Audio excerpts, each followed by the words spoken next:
So macam mana parcel kita sampai, yang kita beli online ni, sampai ke pintu rumah kita lah. So basically of course benda ni ada banyak mode lah. Barang you nak sampai datang rumah you tu ada laluan darat, ada laluan udara, ada laluan laut. So actually depends on daripada mana ke mana. So let's say lah, usually kalau macam you beli barang kat marketplace macam Shopee, kan you nampak kan, you nak ship from China ke you nak ship from dalam Malaysia, daripada dalam Malaysia. So kalau ship from China ni lah yang mungkin ada mix darat plus laut or udara. Tapi kalau yang you beli dalam Malaysia, usually lah kalau dalam peninsula itself, all the way is darat lah. Tapi kalau you beli something yang kena ship dari East Malaysia, Sabah Sarawak ke peninsula atau sebaliknya, dan kat situ mungkin ada mode laut dan udara sebab you kena rentas laut kan. Okay. So let's say like we go with the first one, yang China ni. Okay. So bila you beli barang daripada seller China, so basically barang tu dia bukannya macam, of course lah, dia kan daripada negara lain masuk ke negara lain, China masuk Malaysia kan. So benda tu not all the way kapal terbang. Of course ada mix of darat juga, courier dekat sini dengan courier kat sana.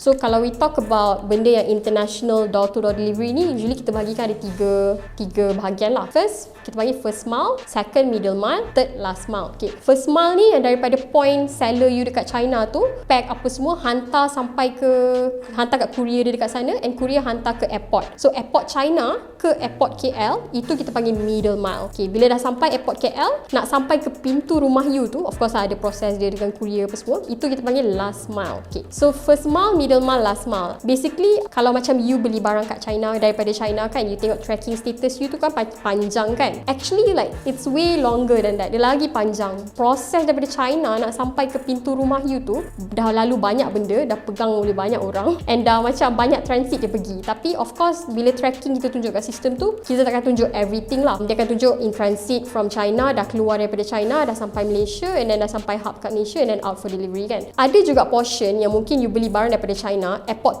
tu bukannya, maksudnya dia bukan airport to airport lah, dia port to port. Maksudnya dia lalu kapal laut. So yang ini mungkin kalau macam yang standard delivery yang mungkin you bayar murah sikit, yang itu dia akan guna kapal laut lah. Itu international lah. Kita pergi domestic pula lah. Okay, domestic ni mungkin lah, kalau lagi-lagi contohlah I duduk kat Negeri Sembilan, I beli barang daripada Ipoh. So Ipoh ke Negeri Sembilan ni highly likely memang darat je lah all the way. Takkan kita nak guna kapal terbang kan, sebab tak guna lah kita guna kapal terbang. So bila lalu darat ni, bukannya macam seller you dekat Ipoh tu hantar dekat courier yang sama guy yang bawa lori tu hantar sampai pintu you dekat Negeri Sembilan. Tak. Of course lah, kita tahu dia ada transit yang kita panggil hub and spoke. So basically waktu seller you dekat Ipoh tu nak hantar barang tu dekat you, dia ada dua point jugalah. Either dia nak drop it off dekat courier tu punya point, ataupun dia nak tunggu courier tu datang rumah dia and pick up daripada rumah dia and then bawa pergi hub. Once courier tu dah ambil daripada seller you barang you tu, be it daripada point drop off ataupun daripada pintu rumah dia akan bawa pula dekat macam hub and spoke lah basically benda ni kan.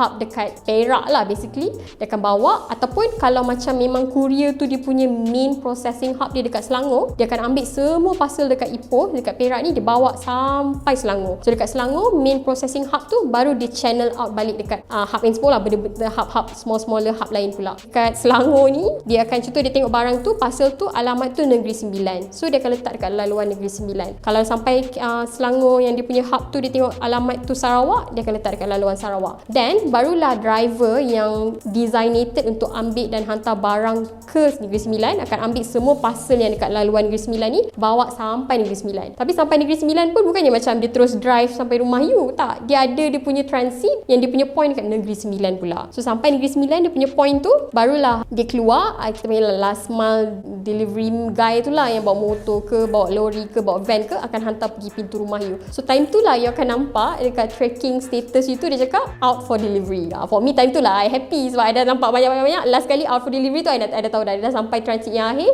dia dah nak sampai rumah I dah. So basically itulah mode dia.